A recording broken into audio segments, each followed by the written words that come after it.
ये महत्वपूर्ण प्रेस वार्ता अरविंद केजरीवाल जी के स्वास्थ्य को लेकर जो हमारी चिंता है, जो हम पहले से आपसे साझा करते रहे हैं, उसको लेके है। और ये अत्यंत गंभीर स्थिति में बात पहुंच रही है, इसलिए इसकी जानकारी आप सबको होना चाहिए। हम लोग पहले दिन से कह रहे हैं कि बीजेपी का मकसद एक तरफ तो अरविंद केजरीवाल को प्रताड़ित करना है, जेल में रखना है, दूसरी तरफ भारतीय जनता पार्टी और भारत की सरकार का, मोदी सरकार का मकसद अरविंद केजरीवाल की जिंदगी से भी खिलवाड़ करना है। उनको गंभीर से गंभीर बीमारी हो जाए, जेल में उनके साथ कोई घटना घटित हो जाए, उनको स्वास्थ्य की कोई गंभीर समस्या पैदा हो जाए, इसकी पूरी एक साजिश, एक गहरा षड्यंत्र भारतीय जनता पार्टी और उसकी केंद्र सरकार द्वारा रचा जा रहा है। आप सबकी जानकारी के लिए बता दूं कि जब 21 मार्च को अरविंद केजरीवाल जी को गिरफ्तार किया गया था, तो उस वक्त उनका वजन था 70 किलोग्राम और आज की तारीख में उनका वजन 8.5 किलो गिरकर 81.5 रह गया है, 61.5 रह गया है। 70 किलो से घटकर 61.5 किलो उनका वजन रह गया है। करीब करीब 8.5 किलो वजन उनका 21 मार्च से लेकर अब तक कम हुआ है, जिसका कारण पता नहीं, जिसकी वजह मालूम नहीं, जिसकी कोई जांच नहीं हो पा रही है गंभीरता से, जिससे पता चल सके इतना वजन कम कैसे हुआ। 8.5 किलो वजन कम होना और उसकी वजह पता न चलना, ये कई गंभीर बीमारियों के संकेत होते हैं। आप किसी भी डॉक्टर से पूछ लीजिए, अगर लगातार वजन घट रहा है और उसकी वजह पता नहीं चल रही है, तो निश्चित रूप से ये गंभीर बीमारी का संकेत है। तो ये हम सब के लिए, अरविंद केजरीवाल जी के लिए, उनके परिवार के लिए, उनके चाहने वालों के लिए, दिल्ली के हों, देश के हों, उन सब के लिए गंभीर चिंता का विषय है, नंबर 1। दूसरी बात क्या हुई, इस दौरान जब से वो जेल में है, लगभग 5 बार ऐसा हुआ है जब रात में उनका शुगर अचानक डाउन हुआ और वो 50 से भी कम गया, 50 से भी कम गया शुगर लेवल। और आप जानते हैं कि शुगर बढ़ना तो एक बार आप कंट्रोल कर सकते हैं, अगर शुगर आपका लगातार गिर रहा है और अचानक ऐसे गिर रहा है, सोते समय गिर रहा है, तो कोई भी व्यक्ति कोमा में जा सकता है। यह स्थिति अभी हम लोगों ने देखा था, जब आतिशी का शुगर लेवल 41 पहुंच गया, तो डॉक्टरों ने कहा कि ये कोमा में जा सकती है, इनको एडमिट कराइए तुरंत। 50 से नीचे 5 बार दिल्ली के मुख्यमंत्री अरविंद केजरीवाल जी का शुगर लेवल गया, 5 बार। कौन रहता है रात में हॉस्पिटल, जेल के सेल के बाहर? कौन सा डॉक्टर बैठा रहता है? कौन सा डॉक्टर रात की ड्यूटी करता है जेल के अंदर? मैं खुद रहा हूं 6 महीने। आप घंटी बजाते रहिए, बहुत मुश्किल से आपको रात में अगर कोई समस्या हो गई तो ओपीडी ले जाया जाता है। तो ये सब क्यों किया जा रहा है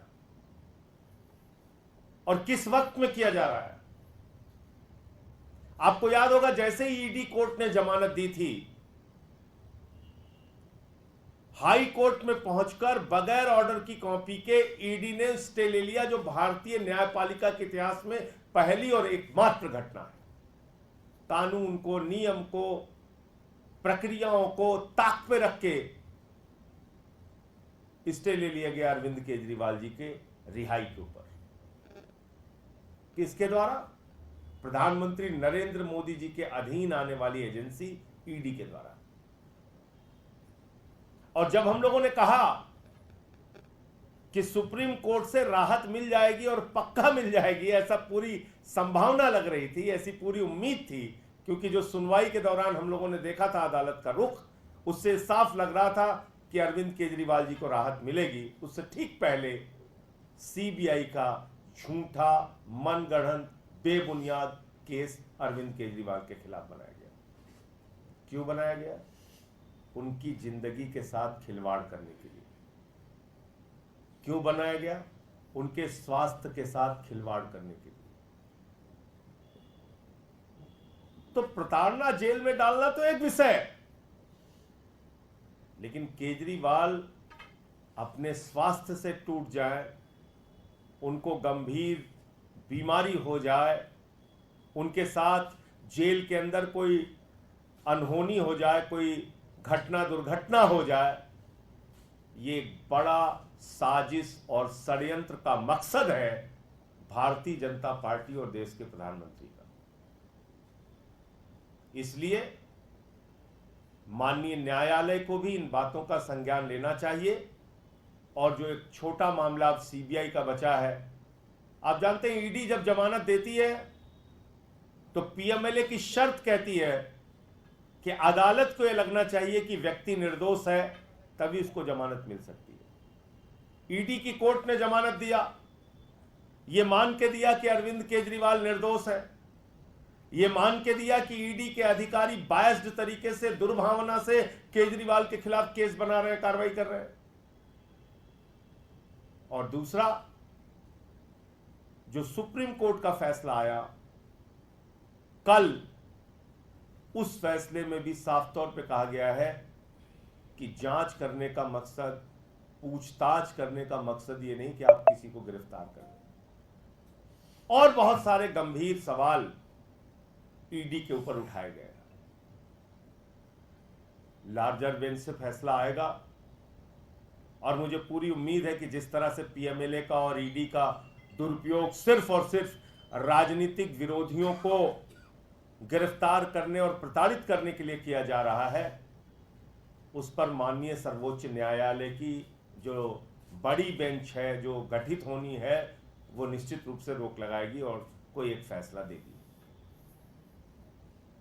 लेकिन जो केजरीवाल के स्वास्थ्य की हालत है, आपके माध्यम से देश को पता होना चाहिए कि अगर उनको जल्द ही बाहर निकालकर समुचित इलाज नहीं किया गया तो उनके साथ कोई गंभीर घटना जेल के अंदर हो सकती है। रात बिरात, अगर इसी प्रकार से 5 बार शुगर डाउन हो चुका है तो रात बिरात उनके साथ कोई घटना हो सकती है। मैं फिर दोहराना चाहूँगा कि शुगर लेवल के मामले में अगर शुगर 50 से नीचे इस प्रकार जाता है तो कई बार सोते सोते व्यक्ति कोमा में जा सकता है। तो ये बातें थी जो आपसे शेयर करना था, आपको जानकारी देना था कि 21 मार्च से अब तक 8.5 किलो वजन कम हो चुका है। 5 बार उनका रात में सोते वक्त वजन 50, शुगर लेवल 50 से नीचे जा चुका है। अब मुझे पूरी उम्मीद है कि सीबीआई मामले में भी जल्द ही राहत मिलेगी, अरविंद केजरीवाल जी बाहर आएंगे और जो कुछ भी बीजेपी के लोग या देश के प्रधानमंत्री हमारे साथ कर रहे हैं उसका जवाब हम लोग मिलकर देंगे। आज पंजाब के जालंधर वेस्ट का भी रिजल्ट आया है। लगभग 38,000 वोटों से हमारा कैंडिडेट महेंद्र भगत जी जो हैं वो वहां से चुनाव जीते हैं। आपको मालूम होगा कि पंजाब के मुख्यमंत्री ने, भगवंत मान जी ने दिन रात प्रचार करके अपने सारे मंत्रियों के साथ, विधायकों के साथ, कार्यकर्ताओं के साथ मेहनत करके ये चुनाव लड़ा। और यही आम आदमी पार्टी के साथियों की खूबसूरती है, यही हमारे संगठन की खूबसूरती है कि सब लोग मिलकर अपने लक्ष्य के लिए काम करते हैं। लोकसभा का परिणाम हमारे अपेक्षाओं के अनुरूप नहीं रहा, लेकिन विधानसभा के इस परिणाम ने, जालंधर वेस्ट के परिणाम ने यह साबित कर दिया कि राज्य सरकार के प्रति पंजाब के लोगों की पूरी आस्था है, राज्य सरकार के प्रति उनका विश्वास अटूट है। और यह परिणाम इस बात को दिखाता है। दूसरी, अगर इंडिया गठबंधन की बात करें पूरे देश में, तो इंडिया गठबंधन के लिए भी अच्छी खबरें हैं। लगभग एक तरफा इंडिया गठबंधन इस उपचुनाव में जीत रहा है पूरे देश में। तो अब कहीं ना कहीं भारतीय जनता पार्टी को यह समझ लेना चाहिए कि सिर्फ कोरे वादों और झूठे जुमलों से काम चलने वाला नहीं है। आपको कुछ करके दिखाना होगा। किसानों के लिए, नौजवानों के लिए अग्निवीर जैसी योजना को खत्म करके पुरानी सेना की भर्ती बहाल करनी होगी। वो तमाम जो सवाल हैं वो आपको करके दिखाना होगा। और दूसरी और सबसे बड़ी बात यह है, आम आदमी पार्टी के लिए और हमारे कार्यकर्ताओं के लिए एक उत्साहजनक बात यह है कि आम आदमी पार्टी को एक वरदान मिला है, ईश्वर का वरदान। जो पार्टी को धोखा देगा उसकी राजनीति खत्म हो जाएगी। मैं नाम नहीं लूंगा, शुरू से लेकर अब तक उठा के देख लीजिए आप। जो आम आदमी पार्टी को छोड़ के बीजेपी में गया उसका क्या हश्र हुआ पूरे देश के सामने। तो इसलिए जो हमारे विधायक हैं, मंत्री हैं, सांसद हैं, हमारे साथी हैं, सबके लिए एक बड़ा संदेश भी है इस पंजाब के चुनाव के परिणाम में। हमें नहीं कहते हमारे अंदर सारी अच्छाइयां हैं, होंगी कुछ कमियां। आपस में बैठिए, बातचीत कीजिए, संवाद कीजिए, एक दूसरे से कोई मतभेद है तो उसको दूर कीजिए, लेकिन इसी परिवार के अंदर रहिए। परिवार के बाहर जाएंगे कोई इज्जत मिलने वाली नहीं। आम आदमी पार्टी परिवार को छोड़ के जाएंगे तो कोई इज्जत मिलने वाली नहीं है। मैं पुराने नाम तो नहीं लूंगा, लेकिन ताजा नाम जरूर ले लूंगा। एक हमारे सांसद जी थे, बड़ी मेहनत करके कार्यकर्ताओं ने उनको जालंधर से जिताया, रिंकू जी। आया तो मुझे लगा कि बहुत अच्छा लड़का है, छोटे भाई की तरीके से हम लोगों ने उसको समझाया, ऐसे सदन में बोलना, ऐसे करना है। चला गया बीजेपी में, लोकसभा का चुनाव हार गया। फिर दूसरे ये जालंधर वेस्ट के विधायक थे शीतल जी, ये भी आम आदमी पार्टी से जीत के आए थे। कार्यकर्ताओं ने मेहनत किया, मुख्यमंत्री भगवंत मान ने प्रचार किया, संदीप पाठक जी ने संगठन का काम किया, राघव चड्ढा लगे रहे, जर्नैल सिंह लगे रहे, पूरे जो हमारी पार्टी के लोग थे लगे रहे। ये भी छोड़ के बीजेपी में चला गया। तो जालंधर वेस्ट का चुनाव इसकी वजह से हो रहा था। कितने वोट से जीते? 38,000 वोटों से आम आदमी पार्टी के प्रत्याशी महेंद्र भगत जी जीते। तो रिंकू भी हार गए, शीतल भी हार गए। तो इन दोनों व्यक्तियों से हमें क्या शिक्षा मिलती है? आपको धोखा दोगे, राजनीति खत्म हो जाएगी।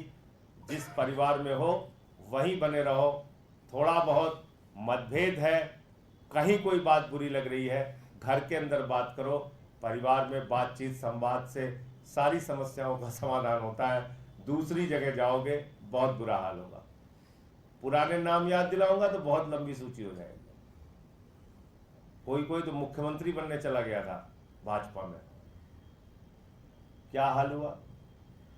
अपनी सीट बचाना मुश्किल हो गई, हार गए थे चुनाव।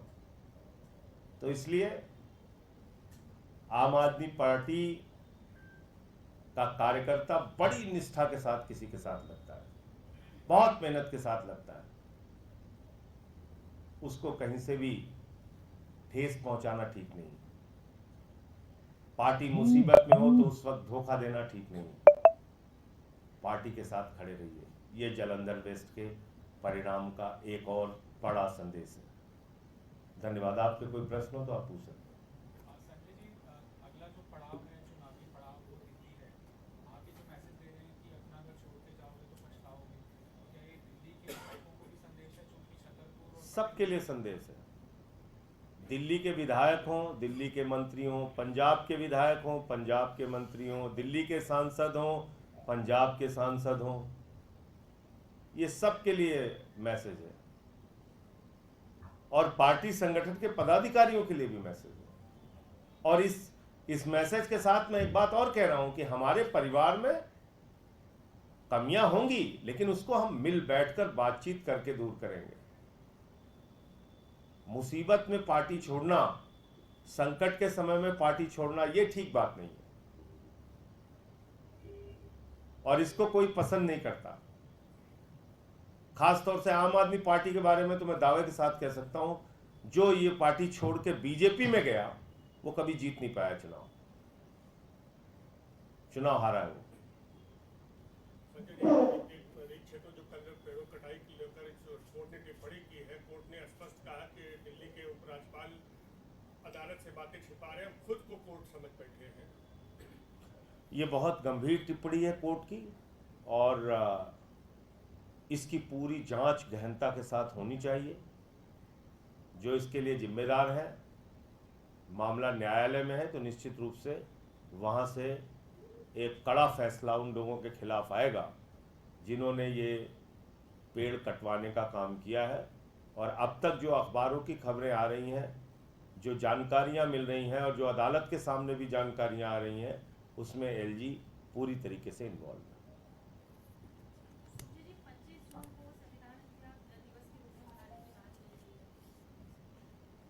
देखिए, 30 जनवरी को गोडसे ने गांधी जी की हत्या की थी और 30 जनवरी को प्रधानमंत्री नरेंद्र मोदी ने चंडीगढ़ में संविधान की हत्या की। खुलेआम कैमरे के सामने 7 वोट रद्द करके मेयर का चुनाव जीत लिया। 30 जनवरी को भी संविधान की हत्या दिवस रूप में बनाया जाना चाहिए। अरुणाचल की पूरी कांग्रेस पार्टी की सरकार तोड़ के बीजेपी में मिला ली, उस दिन को भी संविधान की हत्या के दिवस के रूप में मनाया जाना चाहिए। उत्तराखंड की सरकार तोड़ के गिरा दी, उसको भी लोकतंत्र और संविधान की हत्या के दिवस के रूप में मनाया जाना चाहिए।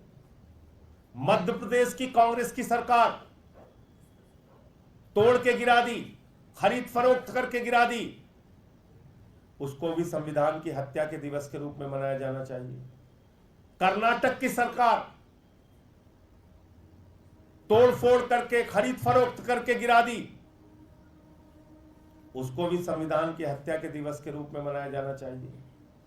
महाराष्ट्र की सरकार खोखा खोखा करके 50-50 करोड़ में विधायकों को खरीद के महाराष्ट्र की सरकार गिरा दी, उसको भी संविधान की हत्या के दिवस के रूप में मनाइए।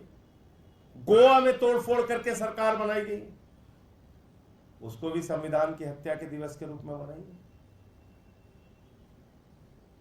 पहलवान बेटियों को जिन्होंने राष्ट्र का गौरव पूरी दुनिया में बढ़ाया, आपने दिल्ली की सड़कों पे उनको घसीट घसीट के मारा। उस दिन जिस दिन नई संसद का उद्घाटन हो रहा था, वो संविधान की हत्या नहीं है। कैसे होती है संविधान की हत्या? कैसे होती है संविधान की हत्या?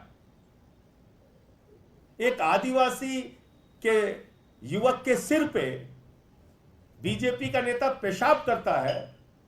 आजादी के 77 साल के बाद भी दलित का बच्चा अगर गुजरात में एक बॉल छू लेता है, उसका अंगूठा काट लिया जाता है। अभी बताना है संविधान की हत्या कैसे होती है। आदिवासी समाज के एक मुख्यमंत्री को बगैर किसी आरोप के झूठे मामले बना के हेमंत सोरेन को गिरफ्तार कर लिया जाता है, एक निर्वाचित सरकार को अस्थिर किया जाता है, वो संविधान की हत्या के दिवस के रूप में मनाया जाना चाहिए। 21 मार्च दिल्ली के 3 बार चुने हुए मुख्यमंत्री, सबसे लोकप्रिय मुख्यमंत्री देश के, जिन्होंने अनुकरणीय काम करके दिखाया, अरविंद केजरीवाल को गिरफ्तार करना संविधान की हत्या का दिवस है। 21 मार्च। कितनी संविधान की हत्या करोगे मोदी जी आप? कितनी तारीखें बताऊं आपको? आपने मनीष सिसोदिया को पकड़ के जेल में डाल दिया, सत्येंद्र जैन को पकड़ के जेल में डाल दिया, मुझे 6 महीने बिना किसी कारण के जेल में रखा। 3 मंत्री बंगाल के आज भी जेल में है, संजय रावत जेल में रहे, अनिल देशमुख जेल में रहे। बिहार के नेताओं पे छापेमारी करते हो आप।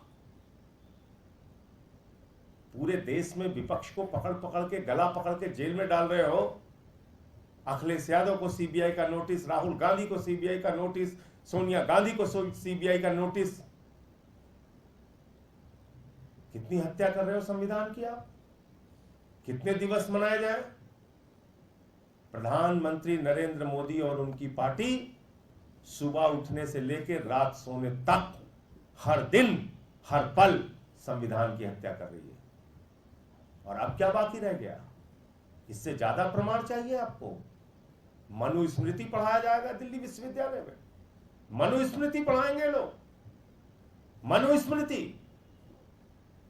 कैसे दलितों को प्रताड़ित किया जाए, कैसे पिछड़ों को प्रताड़ित किया जाए, कैसे उनके साथ भेदभाव किया जाए, कैसे उनके कान में पारा डाला जाए, कैसे उनको श्लोक सुनने की इजाजत नहीं, कैसे उनको मंदिर में जाने की इजाजत नहीं। यह पढ़ाओगे आप? यह संविधान की हत्या नहीं है? मैं बार बार कहता हूं, भारतीय जनता पार्टी का संविधान नागपुर से चलता है। देश का संविधान बाबा साहब डॉक्टर भीमराव अंबेडकर जी ने लिखा है। भाजपा भारत का संविधान नहीं मानती, भाजपा नागपुर का संविधान मानती है। आप मनुस्मृति पढ़ा रहे हैं, कह रहे संविधान हत्या दिवस मनाएंगे। मनुस्मृति पढ़ा रहे दिल्ली विश्वविद्यालय में, शर्म नहीं आती तुम्हें?